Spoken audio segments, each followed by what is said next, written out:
नमस्कार दोस्तों, जय हिंद दोस्तों। Only super cues YouTube channel में आपका हार्दिक स्वागत है। आज हम पढ़ेंगे साउंड, ध्वनि। फिजिक्स का मोस्ट इंपोर्टेंट चैप्टर है। हर एग्जाम में क्वेश्चन आते हैं इसके बारे में। देखिए साउंड क्या है। साउंड के बारे में पूछे तो साउंड एक प्रकार की ऊर्जा है, एनर्जी है। और साउंड का कैसे उत्पन्न होती है? वाइब्रेशन से। अगर कोई पूछे आपसे साउंड किससे उत्पन्न होती है? वाइब्रेशन से। और ये भी क्वेश्चन आता है कि साउंड में कौन सी वेव होती हैं? तो लॉन्गिट्यूडिनल यानी अनुदैर्घ्य तरंगें होती हैं। पूरी डिटेल के साथ देखते हैं चैप्टर को। देखिए बच्चों, ये रहा। ध्वनि तरंगें कौन सी होती हैं? अनुदैर्घ्य तरंगें होती हैं। ये इसकी इमेज है पूरी वेव की, तरंगों की। देखिए तरंगें दो प्रकार की होती है, मैकेनिकल और इलेक्ट्रोमैग्नेटिक, यानी कि यांत्रिक तरंगें और विद्युत चुंबकीय तरंगें। ठीक है, अब इसकी इमेज मैं आपको हिंदी में दिखाता हूँ। ये देखिए तरंगें दो प्रकार की होती है, यांत्रिक तरंगें और विद्युत चुंबकीय तरंगें। अनुप्रस्थ और अनुदैर्घ्य। यांत्रिक तरंगें दो प्रकार की होती है, अनुप्रस्थ और अनुदैर्घ्य, ट्रांसवर्सिव वेव और लॉन्गिट्यूडिनल वेव। और जो ध्वनि में होती हैं वो कौन सी साउंड वेव होती हैं? वो अनुदैर्घ्य तरंगें होती हैं। और जो ये होती है हमारी विद्युत चुंबकीय तरंगें, कौन कौन सी होती है? ये गामा रे होती है, एक्स रे होती है, अल्ट्रावायलेट होती है, विजिबल रेडिएशन होती है, इंफ्रारेड होती है, ये माइक्रो सूक्ष्म तरंगें होती हैं, और ये रेडियो तरंगें होती हैं। अब इंग्लिश में इमेज देखिए आप, ये आपके सामने है। ठीक है, ये जो इलेक्ट्रोमैग्नेटिक विद्युत चुंबकीय होती हैं वो लाइट हो गई, माइक्रोवेव होगी, इंफ्रारेड, एक्सरे हो गई, अल्ट्रावायलेट होगी, रेडियो वेव होगी। ठीक है, तो लॉन्गिट्यूडिनल होती है साउंड में और ट्रांसवर्सिव होती है वाटर में। मैंने हिंदी इंग्लिश दोनों में इमेज दिखा दी, कन्फ्यूजन नहीं होना। अब देखिए आप, इसमें एक बार पूछे आपसे तो ध्वनि में अनुदैर्घ्य, प्रकाश में अनुप्रस्थ। अगर कोई आपसे पूछे जब आप पानी में पत्थर फेंकते हो, ठीक है, तालाब में पत्थर फेंकते हो, तो उसमें कौन सी तरंगें उत्पन्न होंगी? तो उसमें दोनों तरंगें उत्पन्न होंगी, अनुदैर्घ्य और अनुप्रस्थ। ये देखिए पूरी डिटेल के साथ पढ़ेंगे हम। अब ये पढ़िए आप, ध्वनि तरंग किस रूप में चलती हैं? यानी कि ध्वनि किससे होती है? कंपन से, यानी कि वाइब्रेशन से ध्वनि का उत्पन्न होता है। और ध्वनि में कौन सी तरंगें होती हैं? अनुदैर्घ्य तरंगें होती हैं। चलो अब देखिए, अब इसने बता रखा है जो साउंड वेव होती हैं वो तीन प्रकार की होती हैं। एक तो हम बोलते हैं इंफ्रासोनिक, यानी कि आश्रय। दूसरी होती है सोनिक, यानी कि जो ऑडिएबल होते हैं। और तीसरी होती है अल्ट्रासोनिक। पूरी डिटेल के साथ देखिए। ये देखिए इंफ्रासोनिक 20 हर्ट्ज से कम, जिन्हें हम नहीं सुन सकते, लेकिन हाथी, व्हेल, कुत्ता, बिल्ली, सांप, गेंडा, ये सब सुन सकते हैं। और इनके बारे में एक बात और सुन लिए, जो भूकंप होता है, भूकंप में कौन सी तरंगें उत्पन्न होती है? वो भी आश्रय तरंग है, यानी कि इंफ्रासोनिक तरंगें उत्पन्न होती है। मोस्ट इंपोर्टेंट क्वेश्चन है ये। भूकंप के समय कौन सी तरंगें उत्पन्न होती है, कोई आपसे पूछे तो आपको राइट आंसर ये देना है। सबसे इंपॉर्टेंट क्वेश्चन है इसमें। अब देखिए दूसरी तरंगें होती हैं, ऑडिएबल बोल देते हैं, यानी कि जिनको बोलते हैं सोनिक, जिन्हें हम सुन सकते हैं, मनुष्य सुन सकता है। तो कौन सी होती हैं वो? 20 हर्ट्ज से 20,000 हर्ट्ज तक, ये वाला। अब देखिए, अब ये तरंगे देखिए, इसके बारे में कुछ एक्स्ट्रा बताएंगे, आप पूरी डिटेल देखिए। जो हमारी पराश्रव्य तरंग होती हैं, यानी कि अल्ट्रासोनिक वेव होती हैं, ठीक है, वो 20,000 हर्ट्ज से ऊपर होती है। मनुष्य के कान नहीं सुन सकते, जैसे कुत्ता, बिल्ली, चमगादड़ इसे सुन सकते हैं। आप जो बोलते हैं ना डॉल्फिन, डॉल्फिन भी जो राष्ट्रीय जलीय जीव है, डॉल्फिन भी ये तरंगे की सहायता से चलती है। वो अंधी होती है, इन्हीं तरंगों की सहायता से चलती हैं। अब देखिए इन तरंगों का कैसे प्रयोग किया जाता है, तो आप देखिए इसके बारे में कि पराश्रव्य तरंगें, जो अर्थराइटिस होता है यानी गठिया रोग के इलाज में, गठिया दिवस 10 अक्टूबर को मनाया जाता है भाई। अब देखिए सोनार में, साउंड नेविगेशन एंड रेंजेस में पूरी डिटेल के साथ पढ़ाएंगे। मस्त ब्रेन ट्यूमर का पता लगाने के लिए, सोनोग्राफी में, अल्ट्रासाउंड में, और इकोकार्डियोग्राफी में, जो हृदय के साउंड को चेक करने के लिए। इनमें सारे में कौन सी तरंगें होती हैं? पराश्रव्य ध्वनि तरंगें होती हैं। संकेत भेजने में, दूध के अंदर हानिकारक बैक्टीरिया को नष्ट करने में, ये सब कौन सी तरंगें होती हैं? पराश्रव्य तरंगें होती हैं, सबसे इंपॉर्टेंट। और गंगा डॉल्फिन अंधी होती किन तरंगों की सहायता से चलती है, तो कौन सी तरंगें आएंगी उसमें, पराश्रव्य तरंगें।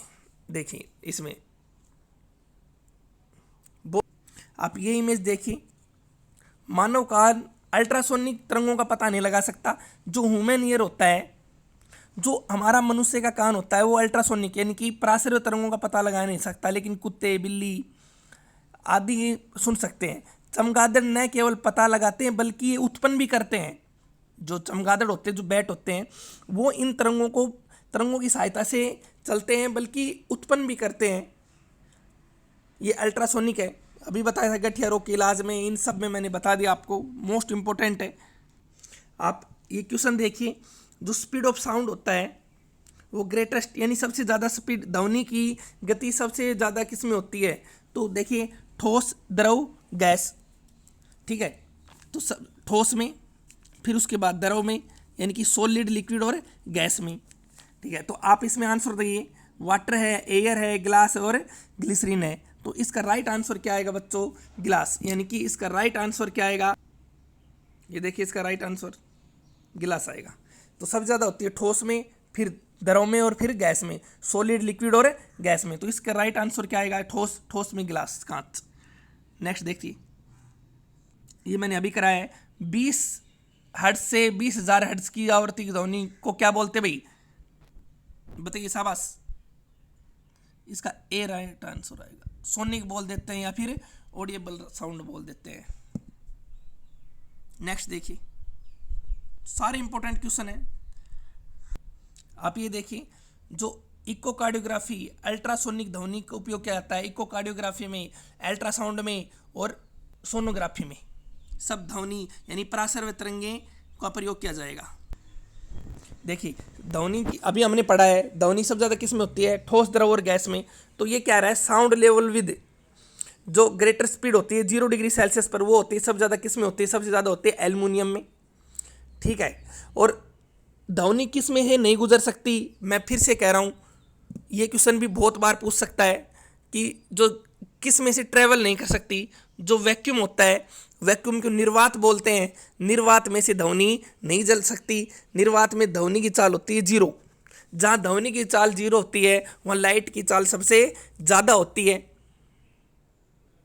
ठीक है, तो प्रकाश की चाल सबसे ज़्यादा कहाँ होती है, निर्वात में होती है, 3 × 10⁸ मीटर पर सेकंड।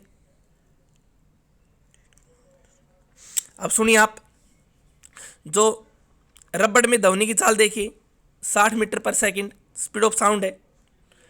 एयर में देखिए 40 डिग्री टेम्परेचर पर, ये सब। नेक्स्ट देखिए, एयर में 20 डिग्री टेम्परेचर पर ध्वनि की चाल। शीशे में देखिए 1210, गोल्ड हो गया, ग्लास हो गया, लेकिन लेड होता है। कॉपर देखिए, एल्युमिनियम देखिए, इन सब में ध्वनि की चाल दे रखी है आपको। इनमें से क्वेश्चन पूछते हैं, और मैं आपको कुछ एक्स्ट्रा भी बताता हूँ, आप नोट कीजिए।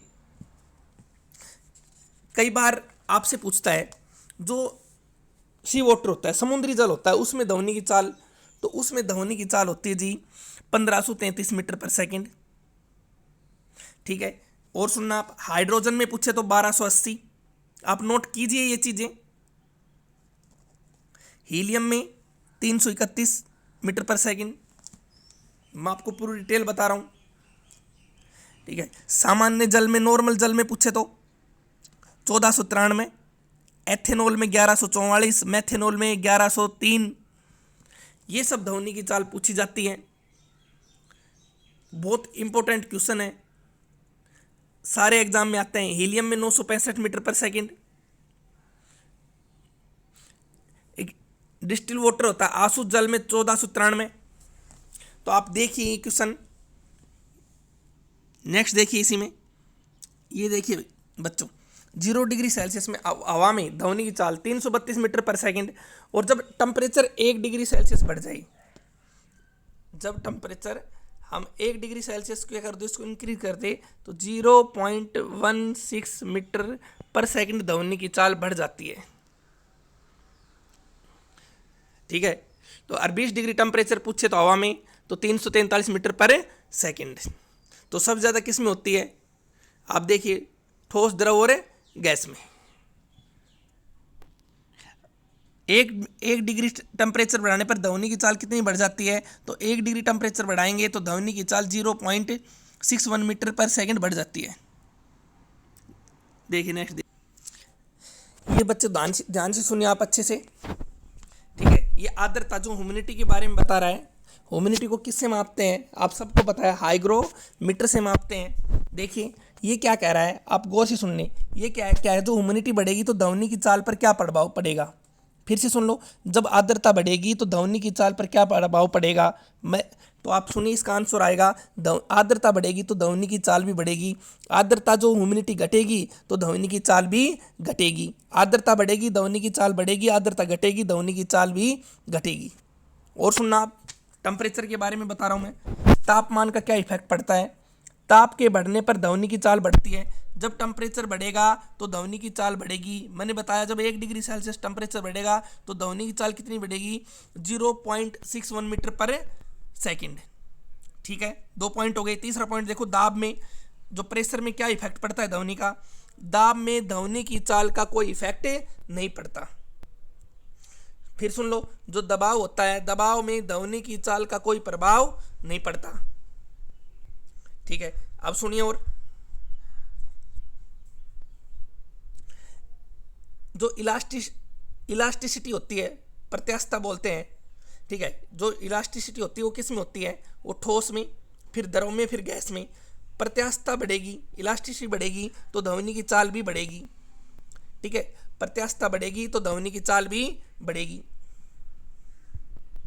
ये क्वेश्चन थे, तो फिर से रिपीट कर रहा हूं, आप देख लेना। मैं रिपीट कर रहा हूं, टेम्परेचर के बढ़ने पर ध्वनि की चाल भी बढ़ेगी।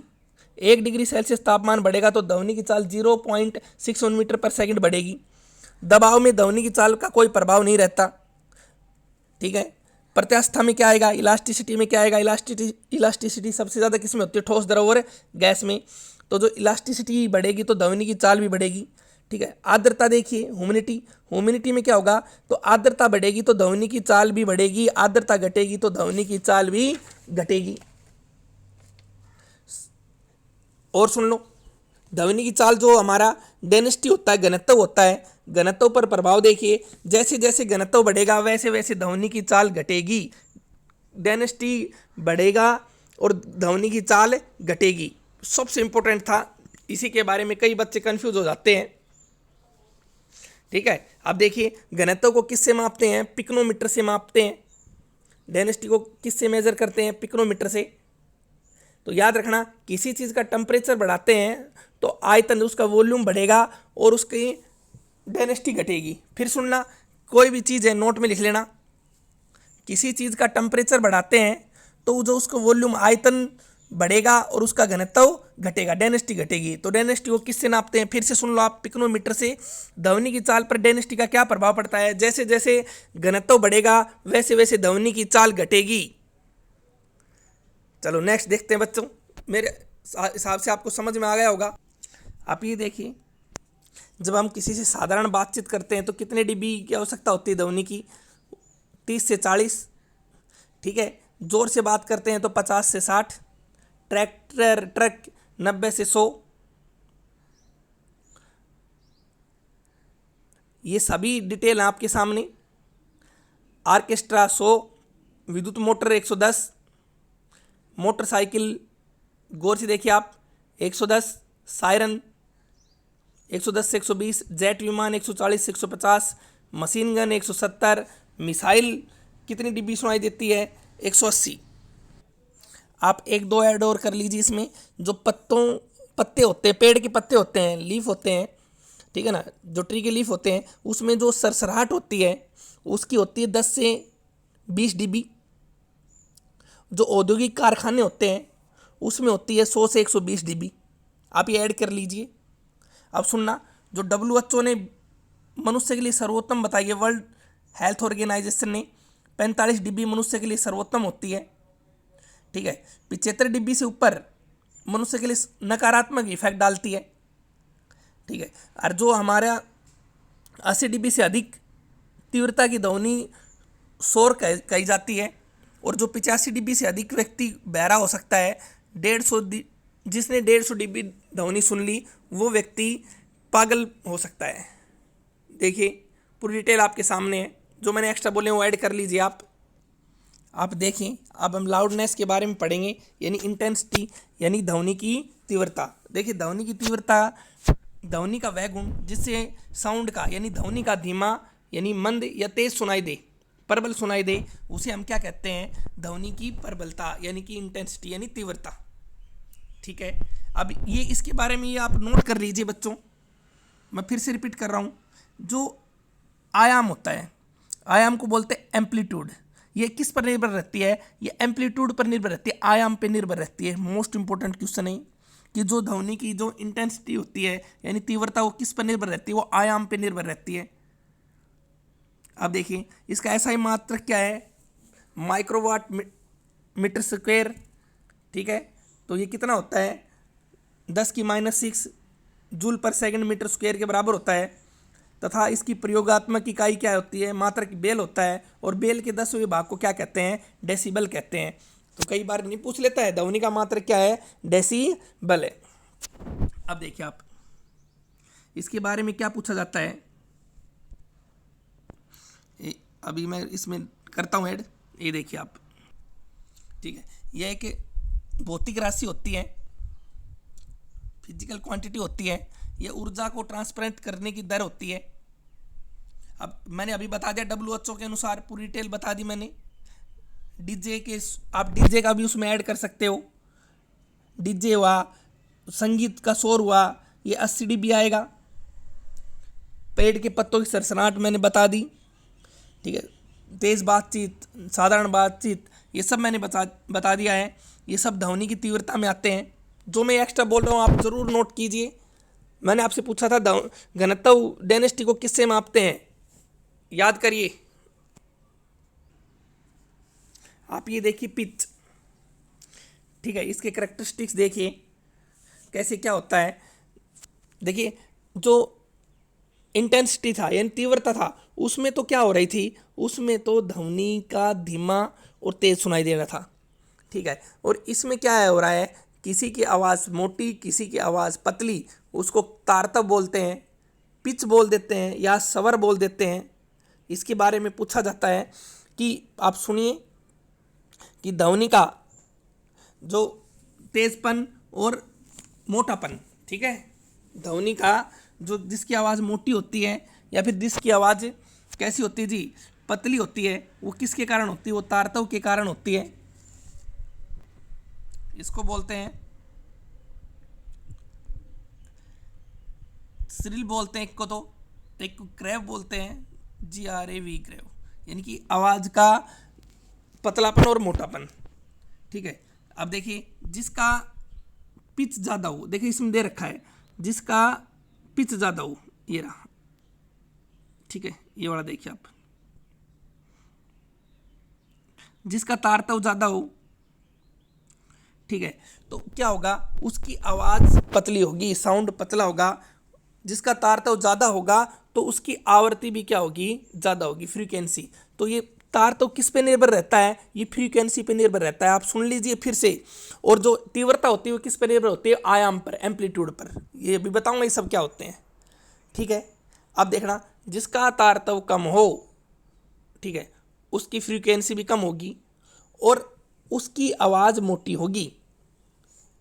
ठीक है, तो कोई आपसे पूछे सबसे ज़्यादा तारतव किस में होता है, तो जिस देखो ज़्यादा तारतव होगा, आवाज़ कैसी होगी, पतली होगी, मच्छर का हो गया।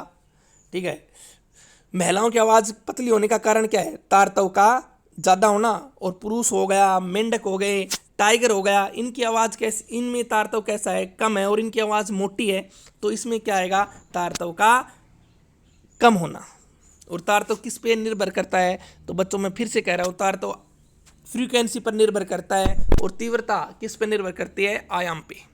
नेक्स्ट देखिए आप, पूरे डाउट क्लियर होंगे। ध्वनि तरंगों में आयाम, आवृत्ति और तरंग दैर्घ्य तीनों होती हैं। एम्पलीट्यूड होता है, फ्रीक्वेंसी और वेवलेंथ होता है। देखो होता क्या है, सभी देखिए ये चीज़ें क्या होती हैं। इसमें एक चीज़ और है, देखिए 1 सेकंड में जितने चक्कर पूरे करे, ठीक है, यानी जो ध्वनि तरंगें होती हैं ये जो 1 सेकंड में ये कितने चक्कर पूरा करती है, उसको तो क्या कहेंगे हम, उसको फ्रीक्वेंसी कहते हैं। ठीक है, 1 सेकंड में जितने चक्कर पूरे करें वो क्या कहलाती है, फ्रीक्वेंसी। ठीक है, दूसरा देखना, एक चक्कर को पूरा करने में, एक साइकिल को पूरा करने में कितना समय लगे, उसको टाइम पीरियड कहते हैं। फिर सुन लीजिए, टाइम पीरियड कहते हैं।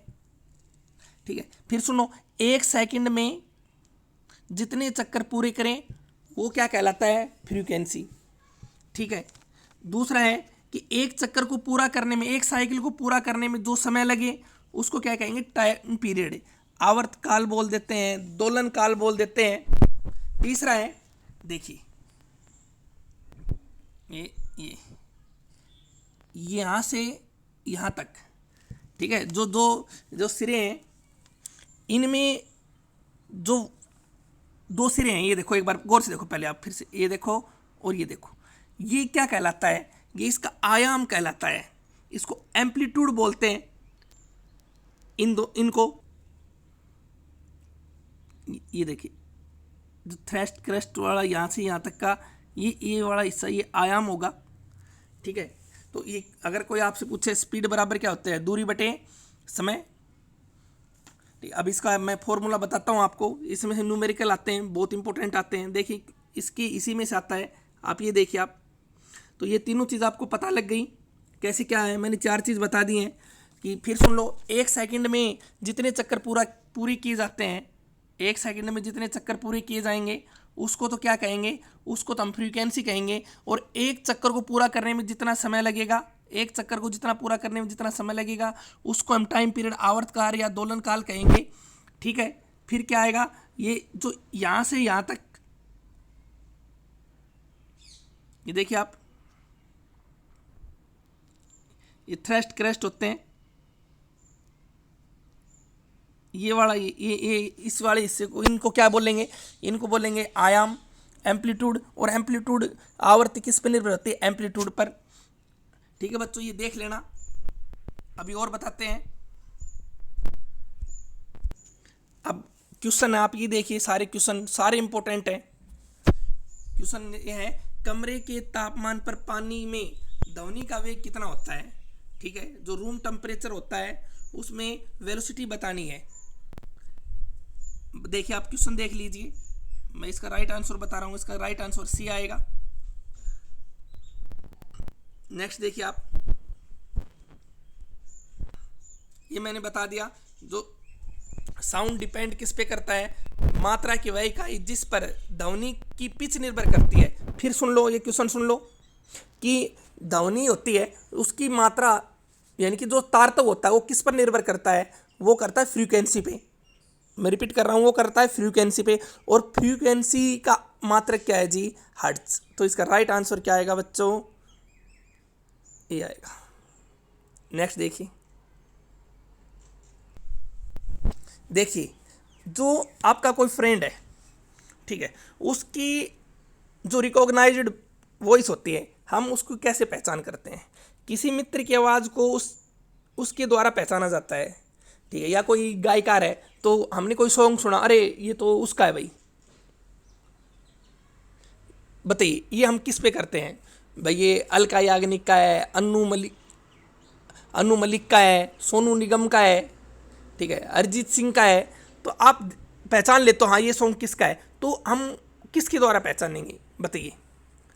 तीव्रता, पिच यानी तारतव, जो उसकी वेलोसिटी है, या फिर क्वालिटी। देखिए क्वेश्चन को, बहुत दमदार क्वेश्चन है, तो इसका मैं ज़्यादा समय नहीं लूँगा। राइट आंसर इसका है उसकी क्वालिटी पे, उसका डी आएगा। नेक्स्ट देखिए, वह उपकरण जो महासागरों की गहराई को मापने में उपयोग में लाया जाता है। तो देखिए, महासागरों की गहराई मापने के लिए ध्वनि तरंगों का उपयोग किया जाता है। वैसे तो महासागरीय गहराई किस यंत्र से मापते हैं, फेदोमीटर से, लेकिन ध्वनि तरंगों का उपयोग किया जाता है। तो उसका क्या राइट आंसर आएगा, सोनार। क्या है उसका राइट आंसर आएगा बच्चों, सोनार आएगा। Sound navigation and ranges. और इसमें कौन सी तरंगे होती हैं? इसमें परासर वेव तरंगे होती है, अल्ट्रासोनिक वेव होती हैं, ये हमने बताया था। चलो उसका राइट आंसर, इसका राइट आंसर लगा देते हैं, इसका बी आएगा, sound navigation and ranges. Next देखिए, हाँ भाई, ध्वनि की गति सबसे बड़ी होती है, ये मैंने बताया था, ठोस द्रव गैस, तो इसमें क्या आएगा? ठोस में। नेक्स्ट देखिए, ये आप बता दो कि 20 हर्ट्ज से 20,000 हर्ट्ज वाली आवर्ती ध्वनि को क्या कहते हैं? जैसे मनुष्य के कान सुन सकते हैं, तो उसका राइट आंसर क्या आएगा? ए आएगा। मेरे हिसाब से तो सारे क्वेश्चन क्लियर हो रहे हैं भाई, जिसने सारे चैप्टर को देखा है। आगे देखिए आप, ये क्या कह रहा है? जो टेम्परेचर होता है उसमें ध्वनि की चाल का प्रभाव पूछ रहा है। ठीक है भाई, वायु में ध्वनि का वेग, तो मैंने बताया था जैसे ही तापमान बढ़ेगा ध्वनि की चाल भी क्या होगी? बढ़ेगी। ठीक है, तो यहाँ क्या कह रहा है? ऑप्शन नंबर डी देखिए आप बच्चों, तापमान घटेगा तो ध्वनि की चाल भी घट जाएगी। ज़्यादा कंफ्यूजन नहीं होना इसमें, बिल्कुल इजी है, डी आंसर आएगा इसका। नेक्स्ट देखिए आप, फिर से देख लिया आप, वायु में ध्वनि का वेग, हम उसको थोड़ा शॉर्ट कर दिया, क्या आएगा? डी आएगा। तापमान में कमी के साथ जैसे तापमान बढ़ेगा तो ध्वनि की चाल बढ़ेगी, तापमान घटेगा तो ध्वनि की चाल घट जाएगी। नेक्स्ट देखिए, इसका ये इंग्लिश वाला है, तो क्या आएगा? इसका डी आएगा। ठीक है, नेक्स्ट देखिए, अब सारे क्वेश्चन अच्छे हैं, बहुत अच्छे क्वेश्चन हैं। आप ये देखनी, किसी घटना के कारण, ठीक है, रातों में दिन की तुलना में लंबी दूरी पर अधिक सुनाई देता है। जो साउंड होता है जो लॉन्गर डिस्टेंस तक नाइट्स देन इन डे, मतलब नाइट में लंबी दूरी तक सुनाई देता है। पहले आप उससे पहले ये इमेज देखिए, उस क्वेश्चन से पहले आप ये इमेज देखिए। ये क्या कह रहा है? जो रिफ्रैक्शन होता है, साउंड का रिफ्रैक्शन, ड्यू टू रिफ्रैक्शन, ठीक है, जो प्रकाश का अपवर्तन होता है, जब प्रकाश की सॉरी साउंड का, जब ध्वनि का अपवर्तन होता है, जब ध्वनि तरंगे एक माध्यम से दूसरे माध्यम में जाती है ना, तो वो टकराए के वापस नहीं आई, अपने पथ से विचलित हो जाती हैं। ठीक है, तो वो क्या होता है कि वो दूर तक हमें आवाज़ सुनाई देती है, तो इसका रिफ्रैक्शन आएगा। जैसे बारिश हो गई, बारिश के बाद हमने किसी को आवाज़ लगाई तो आवाज़ दूर तक जाती है, क्योंकि जो धूल मिट्टी के कण है वो दब जाएंगे बारिश से, तो जिससे उसको मीडियम नहीं मिल पाएगा, तो टकरा के वॉइस हमारी वापस नहीं आएगी। या फिर आप ऐसे देखिए कि हम बोलते ना, जैसे रात के समय हमने किसी को आवाज़ लगाई, किसी को सीटी लगाई, किसी को हमने बोला कि भाई जो वो आवाज़ बहुत दूर तक गई, ठीक है, तो क्या होगा? रात के समय भी धूल मिट्टी के कण डाउन पड़ जाते हैं, पोल्यूशन वगैरह कम हो जाता है, तो वो अपवर्तन के कारण वो आवाज़ दूर तक सुनाई देती है। दिन की तुलना में रातों में लंबी दूरी तक ध्वनि सुनाई देती है, किसके कारण जी? अपवर्तन के कारण। अब उस क्वेश्चन, अब आप राइट आंसर दे दोगे इसका कि किस घटना के कारण, तो क्या आएगा? इसका बी आएगा। ठीक है, कितना अच्छा क्वेश्चन है, बहुत ज़बरदस्त क्वेश्चन है।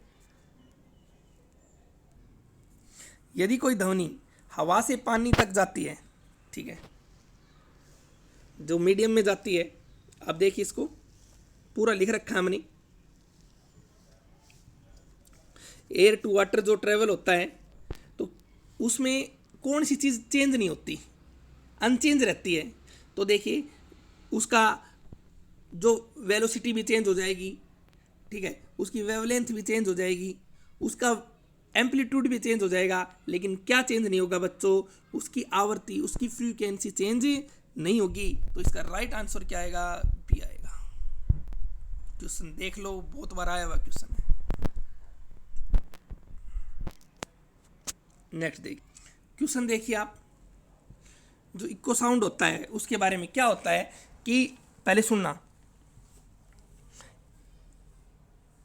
जो स्पष्ट प्रतिध्वनि होती है, सुनने के लिए न्यूनतम दूरी कितनी होती है? देखो, हमने किसी को आवाज़ लगाई और आवाज़ लगाने के बाद वो आवाज़ टकरा के हमें सुनाई दी, ठीक है, तो वो कितनी होनी चाहिए? लगभग उसका राइट आंसर क्या आएगा? 17 मीटर। ठीक है, 17 फीट भी है, 17 मीटर राइट आंसर आएगा। तो देखिए, प्रतिध्वनि के माध्यम से, जो ये मैं बोल रहा हूँ, इसके माध्यम से हम वायुयानों की ऊंचाई याद कर सकते हैं, समुद्र की गहराई और पहाड़ों की दूरी। ये क्वेश्चन आया भाई, पहाड़ों की दूरी हम किससे ज्ञात करते हैं? तो उसका क्या आएगा? प्रतिध्वनि से। तो लगभग कितने मीटर होती है? लगभग 17 मीटर होती है। ठीक है, यानी कि जो रिफ्लेक्टर सतह से टकराकर ध्वनि का वापस सुनाई देना, यानी परावर्तक सतह से टकराकर ध्वनि का वापस सुनाई देना, तो उसे क्या कहते हैं? प्रतिध्वनि कहते हैं। देखिए नेक्स्ट देखिए आप,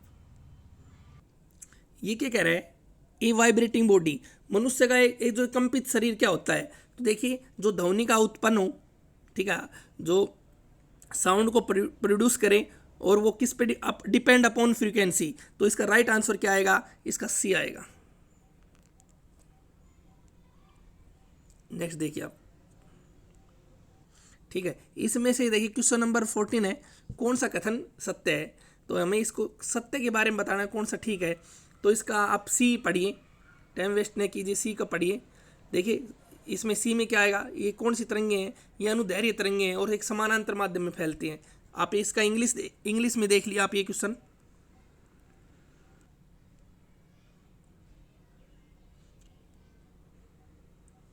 इंग्लिश मीडियम में देख लिया होगा आपने। इसका क्या आएगा? जो साउंड लॉन्ग टूनल वेव होती हैं और ट्रांस मीडियम यानी समानांतर माध्यम में चलती है। नेक्स्ट देखते हैं। देखिए हमें ऐसे क्वेश्चनों की प्रैक्टिस कराएंगे आपको। वायु में ध्वनि का वेग, इसका राइट आंसर क्या आएगा? वैसे 332, लेकिन 332 नहीं है इसमें, तो 330 इज राइट आंसर। ठीक है, इस ऐसे क्वेश्चनों की प्रैक्टिस कराएंगे हम आपको। ये देखिए लगभग 20 डिग्री सेल्सियस पर तापक्रम पर किस माध्यम में ध्वनि की गति सबसे अधिक होती है? तो क्या आएगा इसमें राइट आंसर डी आएगा भाई। ये क्वेश्चन देखिए आप, वायु में ध्वनि का वेग, आंसर डी देखिए, तापमान के घटने से घटता है। एक भी क्वेश्चन में ये देखिए आप, ध्वनि की विशेषता जो फीमेल होती है, जो मेल होता है उस पर किस भिन्न होती है, अलग अलग होती है। तो मैंने बताया था पिच यानी तारतव। क्वेश्चन देखिए आप, क्वेश्चन यही याद हो जाएंगे आपको। आप जुड़े रहिए हमसे। और बच्चों कल कराएंगे आपसे नेक्स्ट वीडियो में, और क्लासें कल वीडियो में होगी। चलो एक दो क्वेश्चन और देख लो आप। ये क्वेश्चन देखिए आप, यदि सितार बांसुरी एक ही स्वर में बजाए जाएं तो उनमें उत्पन्न ध्वनि का कौन सा भेद निम्नलिखित अंतर होता है? तो उसमें क्या आएगा? सिर्फ उसमें क्वालिटी यानी कि गुणवत्ता। ये क्वेश्चन देखिए, इको साउंड समझ गए, प्रतिध्वनि में प्रयोग किया जाता है। अभी मैंने जस्ट बताया है किसमें? समुद्र की गहराई मापने के लिए, पहाड़ों की ऊंचाई मापने के लिए। ठीक है भाई, कैसे क्या है, कैसे कितनी दूरी, पहाड़ों की कितनी दूरी पे पहाड़ हैं, वायुयान की ऊंचाई मापने के लिए प्रतिध्वनि का प्रयोग। ये क्वेश्चन देखिए, ये क्वेश्चन आया हुआ था कि एकॉस्टिक विज्ञान क्या है? एकॉस्टिक विज्ञान का संबंध किससे है जी? ध्वनि से। मोस्ट इंपॉर्टेंट क्वेश्चन है बच्चों, ये सबसे इंपॉर्टेंट क्वेश्चन था। एकॉस्टिक विज्ञान किससे संबंधित है? ध्वनि से। ये क्वेश्चन आया हुआ है एग्जाम में, या आप बता दोगे? मनुष्य के लिए मानक स्तर मैंने बताया था कितना? 60 dB। आप ये देखिए, नज़दीक से आती रेलगाड़ी की आवाज़, ठीक है, रेलगाड़ी की सीटी की आवाज़ बढ़ जाती है, दूर जाने पर यह घट जाती है। किसके कारण होता है? ये डोपलर के कारण, डोपलर प्रभाव के कारण, और जॉन डोपलर ने इसकी खोज की। चलो और बताएंगे नेक्स्ट वीडियो में। ठीक है, जय हिंद दोस्तों, पढ़ते रहिए, नोट्स बनाइए। जो मैंने आज बोले हैं सारे क्वेश्चन इंपॉर्टेंट है, बिल्कुल ध्यान से वीडियो को देखिए आप। जो हमारी सुपरफास्ट क्विज चल रही है आप उसमें भी पार्टिसिपेट कीजिए, आपके सारे चैप्टर क्लियर हो जाएंगे। ठीक है, अभी नोट्स बनेंगे और अगले नेक्स्ट वीडियो में आएंगे। नेक्स्ट वीडियो में आएगा जो सिनेमा हॉल होते हैं या फिर वैसे हॉल होते हैं, उसमें ध्वनि कुछ देर तक सुनाई देती है, वो किसके कारण सुनाई देती है? ये आपके लिए क्वेश्चन है, आप हमें बताना। चलो ठीक है बच्चों, फिर हैं, जय हिंद।